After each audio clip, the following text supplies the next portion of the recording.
Hello, ẹ̀yin èèyàn wa. A kú dédé àsìkò yìí o. A kú gbẹ́ngbẹ́lẹ́kẹ́, a kú gbẹ̀ngbẹ̀lẹ̀kẹ́. A kú ìtẹ́tí sí wa o. Ẹ kú etí ìgbọ́. Etí náà tẹ fi ń gbọ́ wa kò ní dí o. Ààbò Ọlọ́run á dájú lórí wa, àánú Ọlọ́run á sì wà pẹ̀lú wa. Ẹ ṣé gan-an bẹ̀ ṣe ń bá like, tẹ́ ń bá subscribe, tẹ́ ń dẹ̀ bá share. Ọlọ́run á nífẹ̀ẹ́ yín náà. Àmín. Nǹkan tó mú wa wá kò pọ̀. Láti bí ó ti ń lọ bí oṣù mẹ́ta àbí mẹ́rin ta ti ń sọ̀rọ̀ nípa ọ̀rọ̀ Naomi àti Kábíyèsí. Etí wa ti kún gbogbo nǹkan tó ń jà rìnrìn. Kí ló dé dé ọ̀rọ̀ Naomi àti Kábíyèsí? Ìjọ́ wo tí ẹ̀nà fẹ́ ẹ sọ pé wọ́n ti fẹ́, wọ́n ti padà, wọ́n ti pa, wọ́n fẹ́ padà, wọ́n fẹ́ padà, wọ́n fẹ́ padà. Kí ló dé tán tí padà? Kí ló dé tó jẹ́ pé a ti ń wá wọn láti jọ́ yìí pé a fẹ́ rí wọ́n ṣe fẹ́ unite, wọ́n ṣe fẹ́ unite.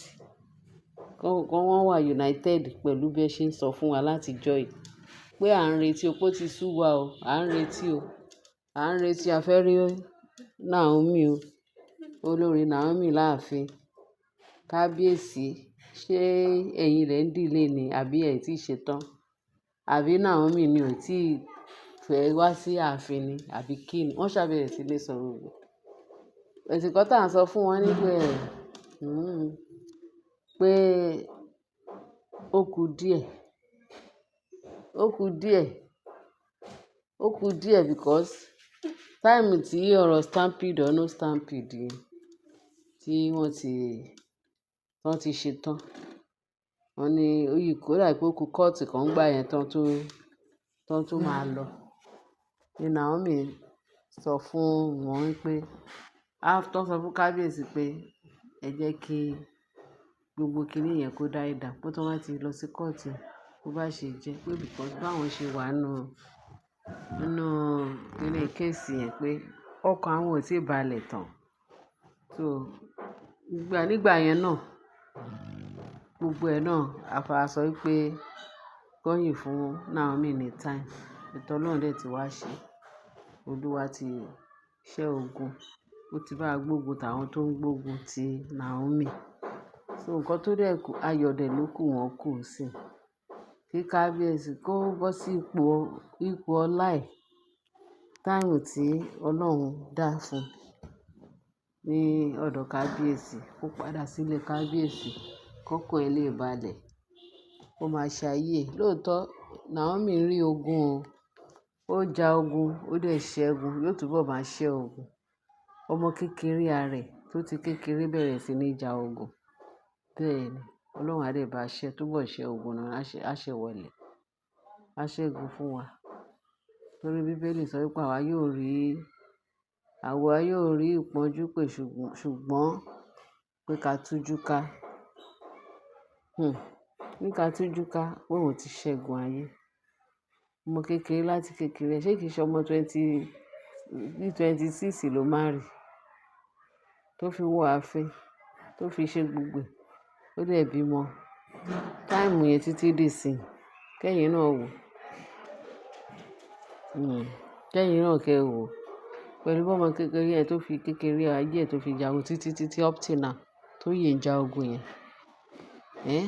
Kọ́lọ́run kó túbọ̀ bá wa ṣẹ́ ogun ọ̀hún. Kọ́lọ́run kó túbọ̀ bá wa ṣẹ́ ogun ọ̀hún because eléyìí ti pọ̀ jù. Eléyìí ti pọ̀ jù. Ogun tí Ashley yìí yẹn tètè ó lágbára jù. Ẹ jẹ́ kí Kábíyèsí kí ó mọ nǹkan tó fẹ́ ṣe. Ó jẹ́ pé Naomi máa dúró sí ìta kó rọra máa fẹ́ Naomi. Ó jẹ́ pé ó fẹ́ wálé. Torí àwọn èèyàn ti ń bèèrè, wọ́n ti fẹ́ sọ wá lẹ́nu. Wọ́n bèèrè gan. Pé time wo tí ẹni Naomi ń padà bọ̀, Naomi ń padà bọ̀. Kí ló ń dìlé? Ṣé ẹ̀yin lẹ̀ ń dìlé ni? Àbí Naomi ló ń dìlé? Wọ́n bèèrè ni wọ́n ṣe Kábíyèsí ló ń dìlé ni àbí Naomi? Àárín ibẹ̀ yẹn kò tí ì yé wa. Ẹ jọ̀ọ́ ẹ̀yin èèyàn wa, ẹ má ì tí bínú. Wọ́n ló kù díẹ̀. Chinchini báyìí ló kù.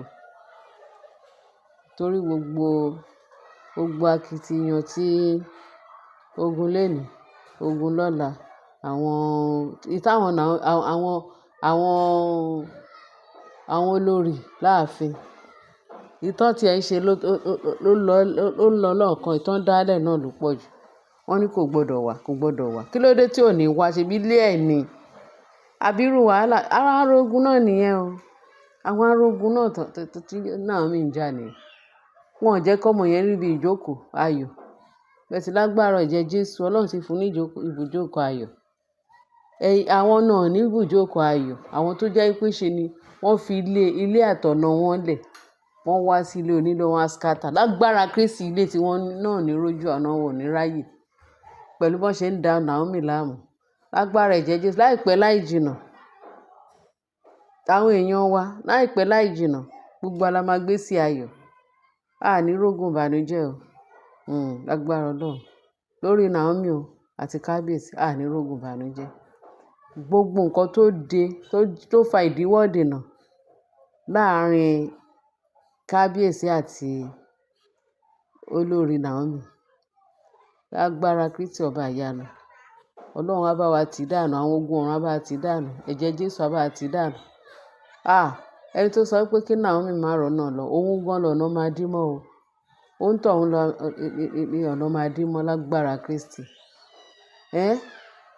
ó ga o ọmọ yẹn ti ṣe wàhálà jù o ẹ̀yin èèyàn wa kì í ṣẹjọ́ tiwa o torí nǹkan tá à ń gbọ́ lórí íńtánẹ́ẹ̀tì ni pé wọ́n ti fẹ́ padà wọ́n tẹ̀ tí ó dẹ̀ yẹ kán ti padà kán ti ṣe reconciliation kán dẹ̀ come back together òun ni ó wá ń delay báyìí ẹ̀yin èèyàn wa ẹ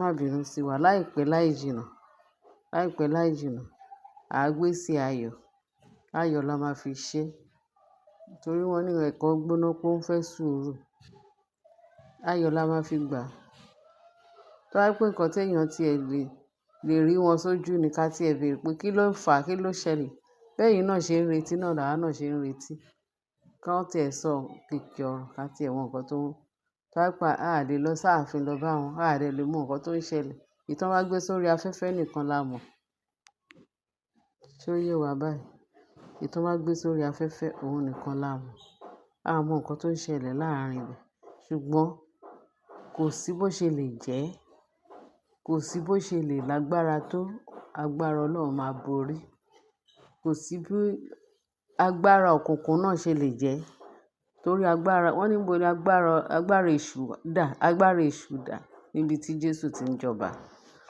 Queen Naomi lágbára Kristi ogun yìí Ọlọ́run máa bá a ṣe ní àṣẹwọ̀ gbogbo ẹ máa gbiná dànù lágbára Kristi àárín wa àti kábíyèsí láìpẹ́ láì jìnà ọ̀nà á ṣí fún yín ẹni tó bá sọ pé kò ní ṣojú òun ire wa àti kábíyèsí ò ní ṣojú òun ẹ̀yìn ẹ̀ ló ti máa ṣe o lágbára Kristi because cheating ni wọ́n á bẹ ẹ ní ibùjókòó ẹ̀ wọ́n dẹ̀ fẹ́ ṣí ẹ nídìí àwọn ogun ọ̀run ló máa ṣí wọn nídìí àìrójú àráyè máa bá wọn lágbára Kristi ọba ìyanu ẹ̀yin èèyàn wa ẹ ṣé gan ká mi lára ọ̀rọ̀ yìí ká mi lára torí àwọn èèyàn wa wọ́n ti ń bínú pé kí ló dé